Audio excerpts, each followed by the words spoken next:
प्राची शिरकर, आपण पाहत आहात प्रहार न्यूज लाईव्ह। सुरुवात करूया महत्त्वाच्या हेडलाईन्सने। राज्यातील सर्व रेल्वे मार्ग फाटक मुक्त करणार, मुख्यमंत्र्यांची घोषणा। राज्यात आयुष्मान महाराष्ट्र विभाग सुरू करणार, रुग्णांना फायदा होणार।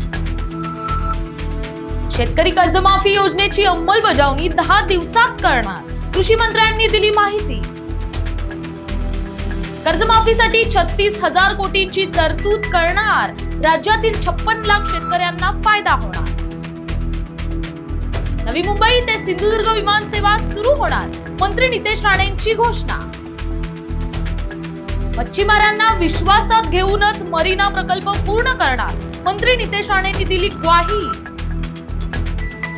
अवैध मासेमारी प्रकरणी कारवाई होणार, मंत्री नितेश राणेंची माहिती।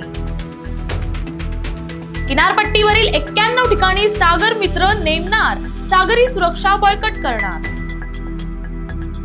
टीम इंडियाचा महाविजय, अफगाणिस्तान विरुद्धची कसोटी 1 डाव आणि 300 धावांनी जिंकली। भारत असंघ श्रीलंकेच्या दौऱ्यावर, वैभवच्या कामगिरीकडे क्रिकेट प्रेमींचं लक्ष।